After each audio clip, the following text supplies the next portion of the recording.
distributions now that we've covered the introductory one, probability distribution for discrete random variables. So first one that we want to think of is binomial distribution. So think of this as trials where you either have a success or a failure. Um, there are only two outcomes. There is not a third outcome, and that's why it's called the binomial distribution. So the characteristics that they hold is one, there's a fixed number of trials, so repetitions times we do something. The probability that you succeed or fail added together is equal to 1. We denote P for the probability of a success and Q for the probability of a failure. And N trials are independent and repeated using identical conditions. So we're doing the exact same experiment over and over. Now, when we say two trials, a success and a failure, or two options, a success and failure, doesn't necessarily mean success and failure. It's just two outcomes. So we could, heads and tails is a great example. You could label heads a success and tails a failure, and then put that in a binomial distribution. So these are just kind of characteristics of it that you want to know. Mu, the mean, is equal to n times p, the number of times we do it, times the probability that we succeed. So if we're going to repeat, if we're going to flip a coin 10 times, we know there's a 50% chance that we have a heads. We'll call heads our success. 50% chance of that is p. And n times p, we expect our mu, our expectation, is that we have 10. If you, sorry, I can't remember what I said. If you flip it 10 times, you expect to have 5 heads, right?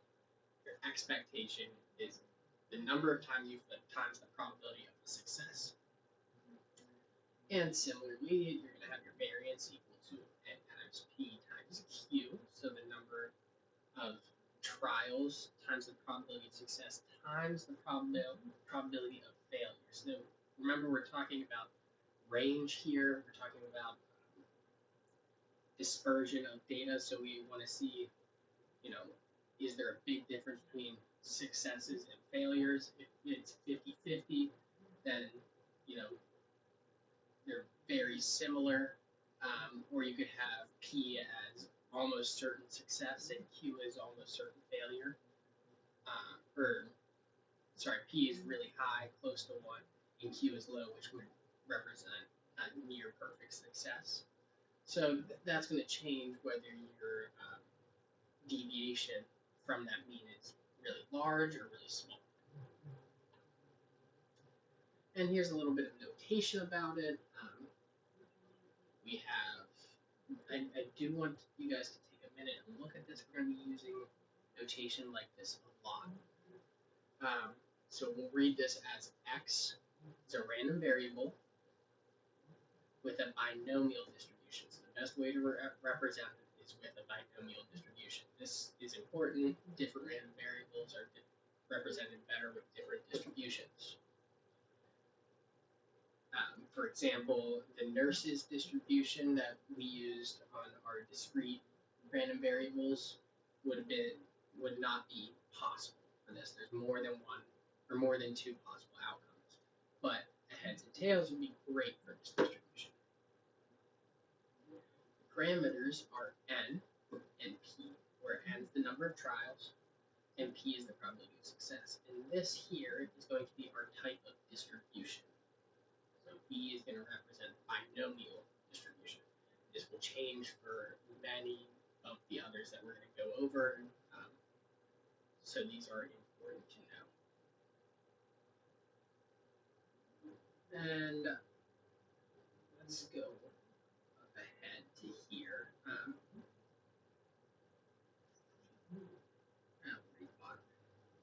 So it is stated that about 41% of adult workers have a high school education. I don't really care too much about the problem itself, but let's look at this. X is equal to the number of workers, where x takes on a value between 0 to 20, and n is equal to 20. Probability of success is equal to 0.41, and the probability of failure is equal to 1 minus 0.41, which is equal to 0.59. This is the key here. How are we going to represent this? We're going to have the number of trials, 20, and the probability of success. And this is how we're going to know that this is a binomial distribution. And if I put that down, people will know what I'm saying, regardless of the actual data or the situation. We know what this distribution will look like. Because of that, we can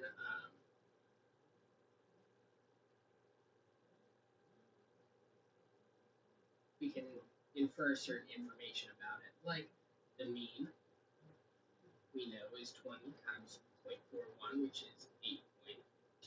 So that's just going to say the number of trials times probability of success. And similarly, from this information, we can get our standard deviation. When you map it out, this is what it's going to look like. As always, not always, but as very often, it has a bell shape to it. I'm going to skip some of these other distributions, talk about hypergeometric and geometric. Not really a huge focus here. Talk briefly about Poisson. Also not incredibly important, but just wanted to familiarize, to give you guys an introduction to another type.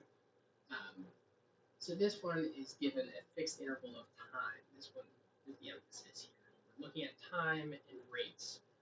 So when things happen so many times a day, or however frequently, so every 10 minutes we expect something to happen. So anytime we're dealing with time, Poisson distributions are really helpful. I know we use that in our economics, our macro course a lot. Still pretty confusing, but very important in application.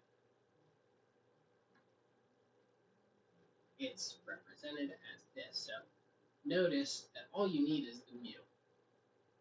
Everything else is assumed to be over an interval of time that is known.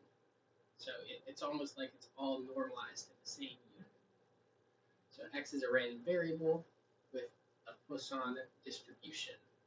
Parameter is mu or lambda or one of those, and that is the interval of interest. For example, here is Leah answering machine gets about 6 calls between 8 and 10.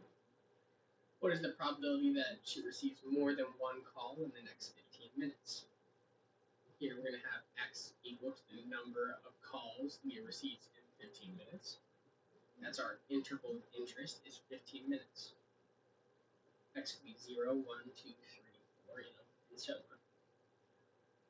If she receives on average 6 telephone calls in 2 hours, and there are 8 15-minute intervals in 2 hours, then we're going to put this into 15-minute intervals, right? We're going to put it in terms of the same unit of time, and say that in that unit of time, that interval of interest,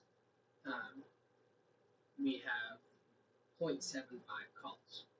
So this is what I'm saying in terms of we now have a unit of time, and we have unexpected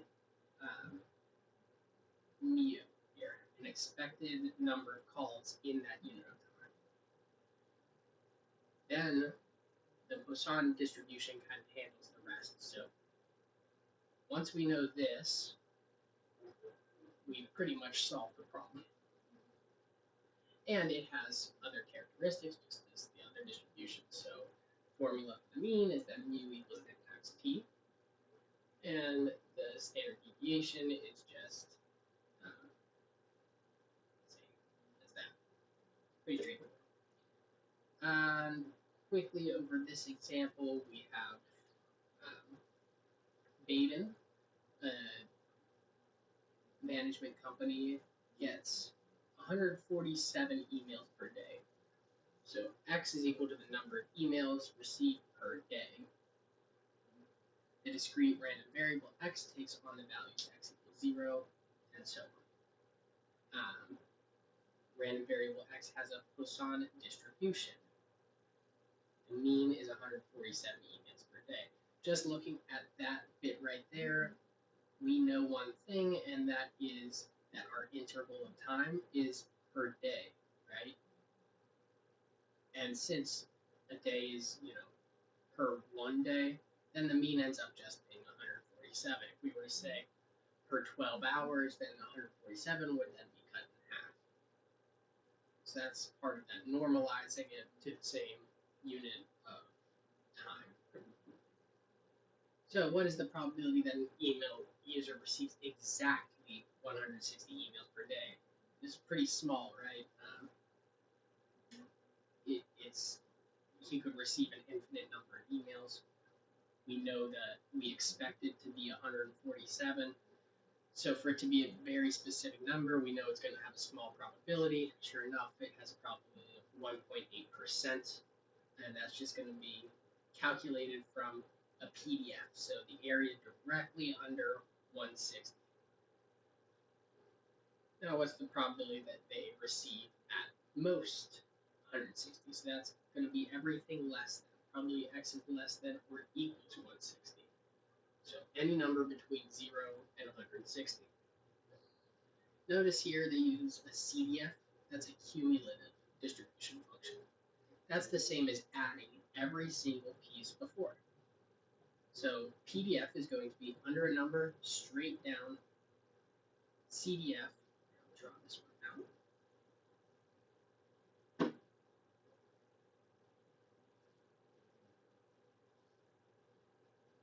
If this is our PDF, this is what A is asking. A CDF looks more like this, right? Instead of, we're going to add this piece to the piece before it, to the piece before it, and so on and so on. So instead of coming back down, it goes up, where the top is then 1. And if I say this is 160, I want to know the probability of being less than 160, and that is 0.866. Another way to think of that is, you're thinking of it in terms of trials. You're going to be adding all those up. So it would be an OR statement, right? So the cumulative distribution function works great if it's not a discrete variable, if it's continuous on a curve. But here we can actually calculate the PDF for 0, 1, 2, 3, 4, 5. So for every single one, it would be PDF of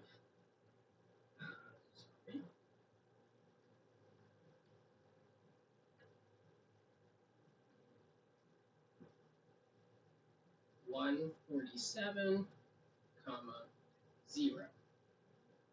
Then it would be 147, 1. It would go on, and it would be to 147, 60, 160. Alright, really hard to write on this, but if we think of this as an OR statement, so it could be 0 or 1 or 2 or 3 all the way to 160, then we're just going to sum all of these up. We'll have sum of the PDF, and that ends up giving you a CDF. So that's where we get these two. The last one is just a characteristic of a Poisson distribution.